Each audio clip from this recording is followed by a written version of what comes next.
Hey guys, Jay here. So today is going to be a little bit of an interesting video. Today is going to be a teaser video for a speaker project I have coming up. We're still probably a few months, to a year away from this product being introduced. But as you can see, this is the prototype, and now I have the other one as well. But this one is the one that has the cabinet kind of opened up for your viewing so that I can test filler materials and stuff like that. So this is a prototype, very, very basic. So this is not what the end speaker will look like, obviously.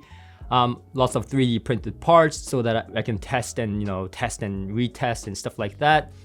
But there's many different aspects to the speaker that I wanted to talk about, and I did get a go ahead from my wonderful partner and the speaker company owner that has contracted me to work on this. So I want to show you first of all some interesting horn design. Let me just get that. So as you can see, this is a pretty large horn.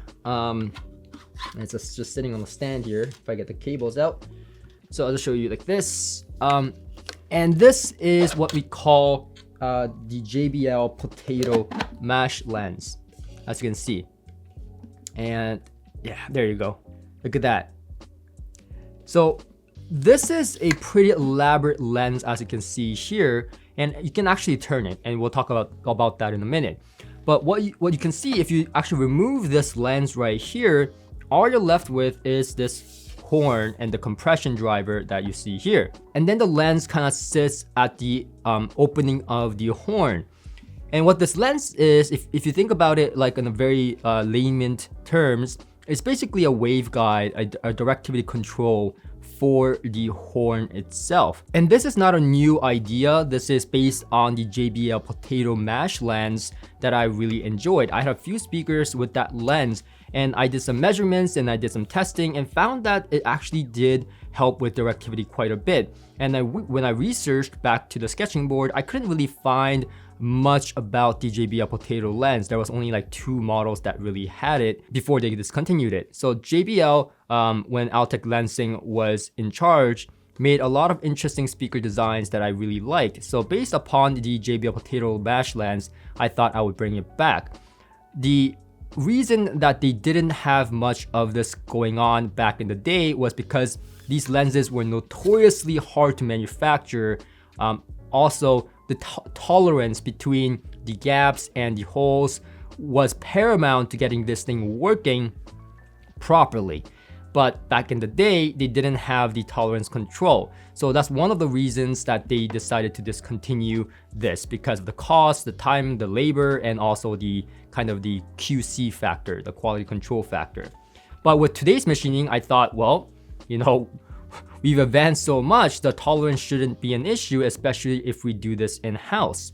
So this lens was based upon that. Now it's not exactly the same. The lens is a bit larger on this one, and there's some modifications that we did, and we do have a patent pending or patented already for this design itself. So what does it exactly do? So what this lens does, again, is control directivity. So it essentially allows you to either disperse the sound so you have a wider dispersion pattern, or a more focused sound so that you have a more direct sound. Now there's speaker companies out there that says, more direct sound is better, and some other companies say more dispersed sound is better. The reason for that is because the wider the dispersion, you're kind of putting more of the room into the equation. Now you do tend to get a much of a more larger sound stage, because it's kind of like you putting the speakers out, towing out towards the room, kind of similar effect. And then the direct sound is useful when you don't have acoustic treatment, I guess, in a studio setting, especially where you want to make sure that the sound traveling is as directed to the listener with minimal room interaction. So there's advantages to both. And some people prefer the other versus the other. So it's really taste dependent as well as application dependent. So this basically allows us to control directivity, especially in the mid-range, to a very high degree of efficiency. Now, we thought, why don't we just give the flexibility over to the listener? So this kind of works kind of like exactly almost like a camera lens, which is really ideal. So you can make the imaging and the dispersion more focused and more direct sound towards your listening position, or you can have it wide dispersion for a much larger kind of sweet spot for multiple listeners. And you can do that by opening up the lens or closing the lens.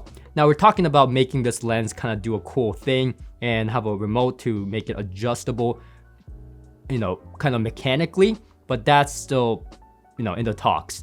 That'll be really cool. So that's what this is, and that is the paramount, the most kind of lucrative thing that we came up with to start the speaker project. And then we went to kind of the extremes here and added a Fostex Super tweeter on the back here. And now the position of this tweeter may change depending on what I'm doing with it, but yeah, we have a backfiring tweeter as well. And this horn sits on top of the speaker right here. So that is the gist of that. Now, we picked a transmission line cabinet for this application. And the reason for that was because simply we wanted to get low bass extension because we found that, the texture, the bass, bass is really one of those things that really make or break the experience in listening to a loudspeaker. And we just couldn't slap multiple drivers on here, without causing phase issues and misalignment, time misalignment and so on. So, using a single driver, and now we might add another driver for increasing sensitivity by putting them in parallel or series, but that's later, and that may or may not happen. But right now we have this single driver that is relatively small in size, and we might actually go slightly larger or not. We're still experimenting with that at this point. But using a single driver to reach down to about 28 hertz, at least 30 hertz was the kind of the objective goal. And we did achieve that. Now we saw it with closer acoustic 4-lane loudspeakers, acoustic Zen crescendo loudspeakers, PMC speakers, all speakers that I have reviewed, where I felt that the bass was extraordinary and more in amount than what the speaker's size suggested. So that naturally led me to think about transmission line, and that was a mistake. Because it was just really hard. Back and forth a lot from my partner, and we at some point even thought about just trashing the entire transmission line idea altogether. But we doubled down on it. We did some research and we came up with something that actually worked tremendously well within the system that we are putting together. And to show you the kind of the crossover, this kind of prototype crossover, now this is not the final crossover, but as you can see, we are using very high quality, air coil inductors, Mundorf caps, and even for the prototype. So this is going to be an amazing speaker, but we're going to be using high quality stuff for sure. Now we have the level dial for the, rare tweeter. So that's just that. But that's what the crossover kinda will look like. Now the whole premise with starting this project was to really make the highest quality speaker possible, yes, but also I found that while reviewing a lot of different speakers that the dispersion pattern mattered quite a bit in how I personally perceived sound. And also, when a speaker manufacturer really designs a speaker, they don't really know what your room is going to look like.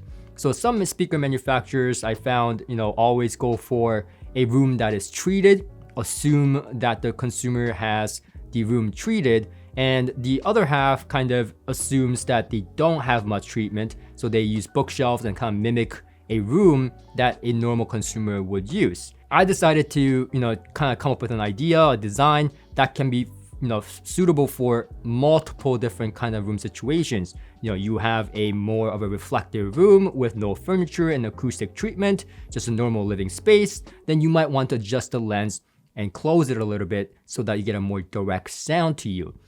You want a wide dispersion pattern because you have a tube amplifier, you have treated rooms, and you have acoustic panels like I do, and you want just soundstage everywhere. Well, you can open up the lens as much as you want for that wide dispersion characteristic. So it is really kind of the flexibility aspect that I like to add with speakers that I'm doing with these different companies. Now, when it comes to the overall sensitivity and the impedance as well, I'll have those measurements shortly once I have the final crossover done. But so far, we heard the other day with these speakers and it sounded absolutely amazing. So where are we in this project? So far we have done probably all of the most of the hard work. Now there's still about 20% of the hard work left, and that's the crossover and making sure that everything is in phase and making sure that everything sounds good while keeping good sensitivity level and so on and so forth. And so far, I'm very happy with the sound. You know, a speaker this size producing just incredible dynamics and deep extension is what I really was looking for. And of course, that lens working as it should. And everything seems to be in order. These are all measurable. Nothing was done just subjectively. So all the data will be also shared once the speaker design is finalized. But it's looking very proper, something that I wanted to do for a very long time. As you guys know, I'm a huge JBL fan, and there's a lot of people out there that love the Potato Mash lens for one reason or the other. So I basically studied why they prefer it, why they like it, and I kind of doubled down on it to innovate a little bit further by allowing it to be manually adjusted, as well as thinking about, you know, automatic adjustment with a remote, you know, kind of mechanical adjustment, and that will be in the higher end model, of course. But we're also looking at a $3,000 budget kind of category as well that implements this lens as well. Of course, it's going to have cheaper materials. It may not have the highest quality, you know, crossover parts like the flagship version, but nevertheless, it will still have the best kind of parts that, you know, you guys know me, the best parts that can be funded for that kind of price range. So that's pretty much it. I just wanted to kind of update you guys, kind of give you guys a little teaser into the speaker project that I've been doing. And I've been dying to talk about it for the last 2 years that I've known about it. But we slowly progressed and inched in, and now we're very, very close. So I just wanted to show you guys what the process looks like, you know, behind the scenes and what we have going on so far. Let me know in the comment section what you guys think. If you guys find this interesting, find it crazy, stupid, what have you, and let me know how you feel about that. But until next time, thank you for joining me today, and I'll see you guys on my next one. Until next time.